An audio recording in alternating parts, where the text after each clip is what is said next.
उठा रहे हैं। हाँ, उनकी सोच उतनी है कि मुझे यहीं से इतना ही कमाना है, मुझे हाई तौबा नहीं करना है, तो हमें उनका मजाक भी उड़ाने का कोई मतलब नहीं है, नहीं करना चाहिए।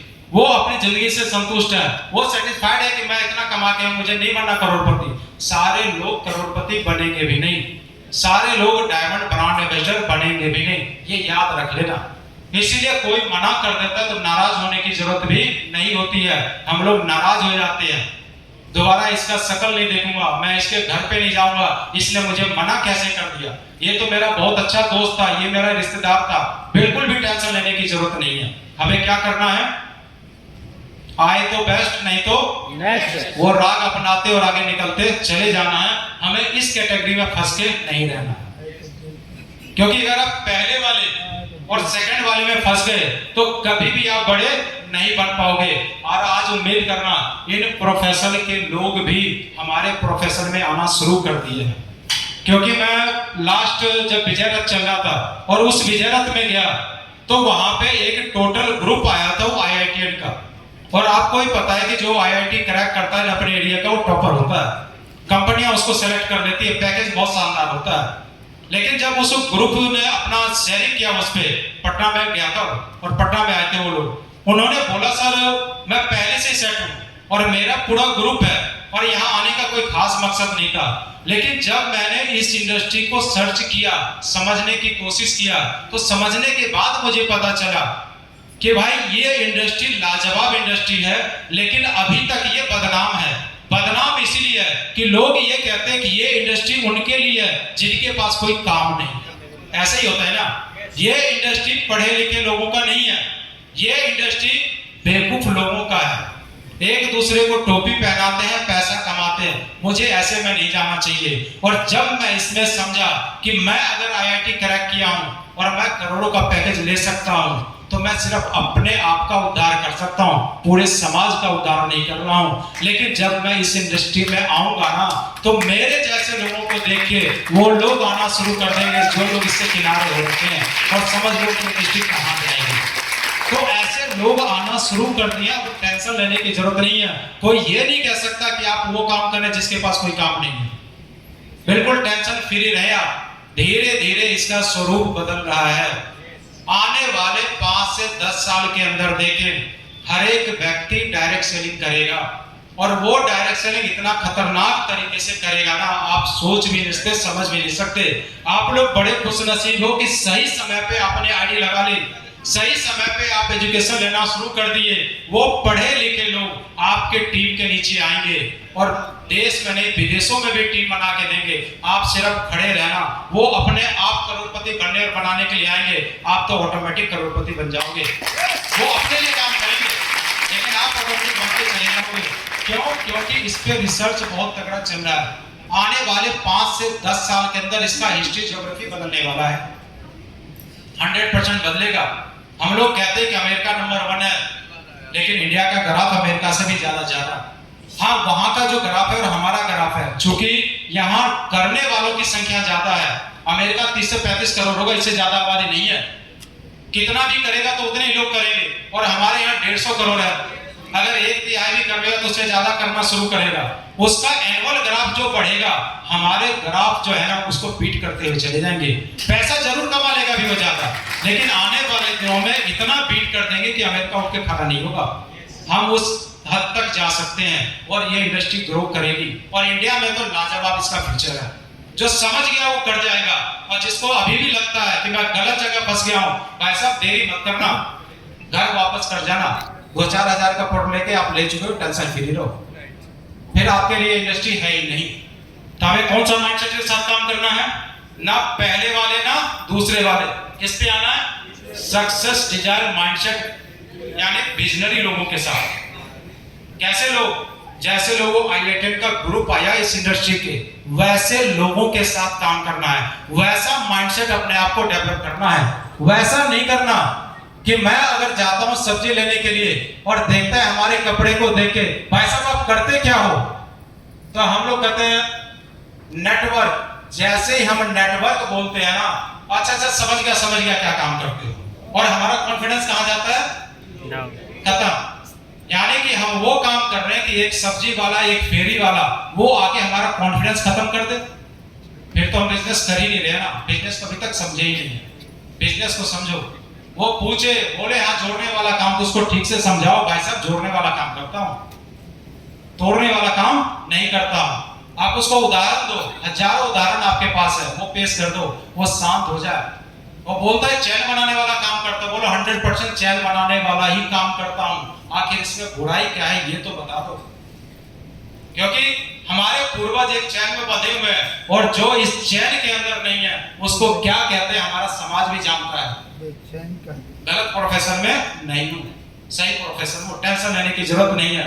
हमें सिर्फ क्या करना है, अपना माइंडसेट करना है कि मुझे कौन से कैटेगरी में जाना है। 100% सक्सेस डिजायर। अगर मैं बात करूं विजनरी लोगों की, एक के बारे में सभी लोग जानते हैं, कौन है? मुकेश अंबानी, धीरूभाई अंबानी। धीरूभाई अंबानी है, सभी लोग जानते हो ना। इनका बहुत बड़ा बिजनेस है, इनके पिताजी इनके बिजनेस को छोड़ के गए थे, ऐसा ही था ना? नहीं सर। ठीक है, धीरूभाई अंबानी के पिताजी बिजनेसमैन थे? नहीं। जो लोग नहीं जानते उसके लिए थोड़ा सा बता दो, टाइम बहुत कम है लेकिन उसी हिसाब से बताऊंगा। धीरूभाई अंबानी बहुत ही सरल और बहुत ही साधारण परिवार के रहने वाले लोग थे। उनका जो पेशा था, अपने जमाने में पेट्रोल पंप पे तेल भरने का काम करते थे। जो लोग बाइक कार चलाते हैं वो जानते हैं कि पेट्रोल पंप पे तेल भरने वाला आदमी कितना एजुकेटेड हो सकता है, कितना इकोनॉमिकल स्ट्रॉन्ग हो सकता है। बात समझ सकते हैं? लेकिन जहां पे ये तेल भरा करते थे ना, वहां सामने एक क्या था, 5 स्टार होटल था, और उस 5 स्टार होटल में वो देख देख के परेशान थे कि इतनी लंबी लंबी गाड़ी, ऐसे ऐसे लोग आते हैं और क्या काम करते हैं। तो ये क्या किए कि वो जानने के लिए, समझने के लिए जितना इनको तनख्वाह मिलता ना, जाके वहां पे चाय पी लिया करते थे। एक आदमी इनको वाच कर रहा था महीनों से, एक दिन पूछ ही लिया कि बेटा इधर आ बैठ। जब बैठे तो पूछा तू करता क्या है ये बता। बोले सामने जो पेट्रोल पंप है ना, तेल भरने का काम करता हूँ। तो तू यहाँ के क्या करता है? तो चाय पीने के लिए आता हूँ। कह रहे इतनी कमाई है कि तू चाय पीने के लिए वहां से यहाँ आता है? बोला नहीं, मैं चाय पीने के लिए नहीं आता हूँ, मैं चाय पीने इसलिए आता हूँ कि यहाँ बड़े बड़े लोग बिजनेसमैन बातें क्या करते हैं, वो कौन सी ऐसी बातें करते हैं कि अरबों खरबों कमाते हैं। मैं वो राज जानने के लिए आया हूँ। बात समझ लो, सोच। उन्होंने ये नहीं देखा कि मेरा घर कैसे चलेगा, वो राज जानने के लिए वहां गए, और वहां पे वो बूढ़ा व्यक्ति बैठ के बोलता क्या राज पता चला? बोला कुछ कुछ पता चला, अभी तक क्लियर नहीं हुआ। तो बोले बड़ा बनना है? बोले हाँ बनना है। तो ये काम कर सकता है? बोले जो कहोगे ना वो करूंगा। तो बोले एक काम कर, आज मार्केट में जा और मार्केट का जितना भंगार होगा ना सारा खरीद ले पूरे शहर का, और वो भंगार खरीदने के बाद स्टोर कर ले, बेचना नहीं है। और वो वही काम किया, लाना शुरू कर दिया। लोग नहीं देते थे, उन्होंने कुछ ना कुछ इनाम देना शुरू कर दिया कि जो हमारे यहाँ बेचेगा उसको साइकिल दूंगा, कुछ भी दूंगा, घड़ी दूंगा करके पूरे मार्केट का, पूरे एरिया का भंगार खरीद के स्टोर कर लिया। स्टोर करने के बाद फिर वहां पे गए और वो मिले कि सर मैंने वो सारा काम कर लिया, लेकिन उससे पहले पूछे कि इतना खरीदेगा तो पैसा कहां से आएगा, क्योंकि उसके लिए पैसा चाहिए। तो उन्होंने बोला ये सोचना तेरा काम है, सलाह देना मेरा काम था। पैसा कहां से आएगा पूरे शहर का कबाड़ खरीदने के लिए वो बताना मेरा काम नहीं है। और उन्होंने लिया पैसा जहां तहां से जैसे तैसे उठा खरीदा। खरीदने के बाद बैठे, बोले अब बता क्या? तो बोले अब भी बताना पड़ेगा। बोले समझ गया, अब अपने मर्जी से मार्केट में माल बेच, कोई रोकने वाला नहीं, तेरा कंपटीटर मार्केट में है नहीं, सबको बीट कर दिया। और उस दिन से आज तक कभी पीछे नहीं हटे। और आज बच्चा बच्चा धीरूभाई अंबानी को जानता है। वो नहीं रहे, लेकिन उन्होंने इतना बड़ा साम्राज्य स्थापित कर दिया। मुकेश अंबानी को सभी जानते हैं, अनिल अंबानी को सभी जानते हैं। हाँ, उनका लड़का जो है मुकेश अंबानी का, अनंत अंबानी, उनको तो सभी लोग जानते होंगे। जानते नहीं जानते? क्योंकि उनकी शादी ने एक बेहद मिसाल खड़ी कर दिया, सभी को पता होगा। अमीर और गरीब सबकी औकात दिखा दिया कि तुम अपने आप को अमीर सेलिब्रिटी कहलाते हो ना, मैं तुम्हारी भी औकात नाप के रख दिया हूं। पैसे की ये वैल्यू है। माइंडसेट क्या था इनका? मेरे सामने कोई कंपटीटर खड़ा ना हो, और आज तक डेवलप होने के लिए नहीं दिया उन्होंने। इनका एम्पायर इनका बेटा अब संभाल रहा है। अब आपको समझना है कि आप अपने बच्चों के लिए क्या करके जाओगे। आपके सामने कौन कंपटीटर खड़ा होगा, AWPL के सामने ना पहले कोई था, ना है, ना आगे रहेगा। वो हमें करके दिखाना है और 100% करके दिखाना है। तो हमें कैसा माइंडसेट चाहिए? स्टीव जॉब्स, सभी कहानी जानते हैं, एक एक का कहना होगा तो टाइम बहुत कम है। आप देख रहे हो कौन है? करसन भाई पटेल, फाउंडर ऑफ निरमा।